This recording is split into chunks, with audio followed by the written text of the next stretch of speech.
Grand Teacher relate les histoires de la finance. Bienvenue dans Grand Teacher relate, le podcast qui vous raconte les histoires fascinantes de la finance. Aujourd'hui, nous remontons dans le temps. Imaginez, nous sommes le 19 octobre 1987, un lundi apparemment comme les autres, avec la ville de New York qui se réveille. Les premiers rayons du soleil filtrent entre les gratte-ciels, baignant Wall Street d'une lumière calme et sereine. Mais aujourd'hui ne sera pas un jour comme les autres. Ce sera une journée gravée dans la mémoire des marchés financiers. Une journée qu'on appellera le lundi noir. Depuis des mois, les indices boursiers grimpaient. Les marchés semblaient intouchables, portés par l'optimisme et la croissance. En Asie, en Europe, aux États-Unis, partout on parlait de cette prospérité, de cette nouvelle ère de richesse. Mais derrière cette montée, des signes inquiétants avaient commencé à poindre. Les taux d'intérêt étaient en hausse. L'endettement des entreprises atteignait des niveaux critiques. Pourtant, peu s'en inquiétaient. La confiance aveugle des investisseurs dominait. Les transactions s'enchaînaient. Le marché était une machine bien huilée jusqu'à ce jour. Les premiers échanges du matin débutent. Les traders prennent place, les yeux rivés sur leurs écrans, habitués aux fluctuations. Mais ce matin-là, quelque chose ne tourne pas rond. Une panique sourde commence à s'installer. Les prix plongent, les indices vacillent. En quelques minutes, la chute s'amplifie. Les rumeurs d'effondrement s'intensifient. On entend des murmures d'inquiétude dans les salles du marché. Puis les visages se crispent. Les appels de marge s'enclenchent. La panique devient palpable. Les investisseurs, pris dans la tourmente, commencent à vendre. Des ventes massives, incontrôlables. C'est une cascade, une réaction en chaîne. Plus les prix baissent, plus les ventes automatiques se déclenchent. Un flot ininterrompu de chiffres rouges envahit les écrans, sans fin. C'est un spectacle apocalyptique. Des regards vides, des traders pétrifiés, incapables d'exécuter leurs ordres. Les ordinateurs, eux, ne s'arrêtent pas. Programmés pour réagir, le système accentue la chute. Une spirale infernale s'abat sur Wall Street. À la fin de la journée, l'indice Dow Jones enregistre une perte de 22,6%. Oui, vous avez bien entendu. Plus de 500 milliards de dollars envolés. La pire chute en une seule journée de toute l'histoire de la bourse.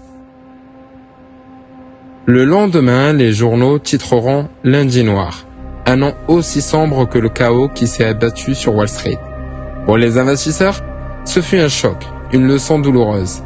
Pour les marchés, un rappel brutal des risques d'une technologie incontrôlée et d'une confiance aveugle. Et pour le monde entier, un avant-goût de la vulnérabilité du système financier. Ce jour-là, le 19 octobre 1987, le soleil s'était levé pour plonger le monde de la finance dans les ténèbres. Après ce lundi noir, Wall Street ne sera plus jamais la même. Ce crack a été un électrochoc, une leçon amère et brutale. Les autorités, les analystes, les investisseurs, tous ont cherché des réponses.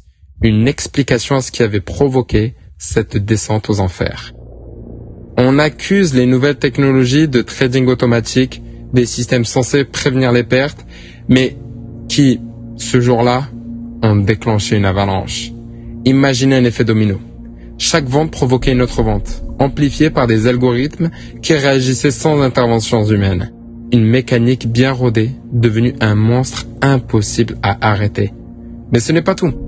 La psychologie de masse, cette peur contagieuse, a joué un rôle déterminant. Lorsque les premières chutes ont commencé, les investisseurs ont paniqué. Pris par la crainte, ils ont préféré tout vendre, craignant de tout perdre. Dans les jours qui ont suivi, les marchés mondiaux étaient en crise. Tokyo, Londres, Paris, aucun marché n'a été épargné. C'était comme si une vague de peur s'était propagée aux quatre coins du globe, frappant chaque place boursière avec une violence inouïe. Les gouvernements et les banques centrales ont dû intervenir. En urgence, des plans de stabilisation ont été mis en place. Aux États-Unis, la Réserve fédérale a injecté des liquidités massives pour rassurer les marchés. À Wall Street, des mesures ont été adoptées pour limiter la vente automatique. et pour ralentir les transactions en cas de fluctuations trop violentes. Mais malgré tout cela, une question reste en suspens. Était-ce vraiment le système qui avait failli? Ou est-ce l'être humain, avec sa peur et son avidité, qui avait engendré ce chaos? Le lundi noir a marqué un tournant. Désormais, les autorités surveillent les marchés de plus près. De nouvelles règles sont instaurées pour éviter une répétition.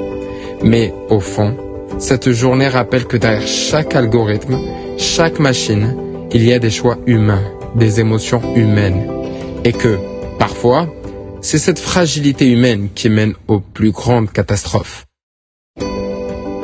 En repensant à ce 19 octobre 1987, on comprend une chose essentielle. La finance est un terrain où se mêlent calcul et émotion, logique et panique. La leçon du lundi noir n'est pas seulement technique, elle est humaine. Et elle nous rappelle que parfois, les plus grands bouleversements viennent de l'intérieur, de nos peurs, de nos espoirs, de notre soif de toujours vouloir plus. Merci d'avoir écouté Grand Teacher Relate. Ce lundi noir, c'est une histoire que la finance ne doit jamais oublier.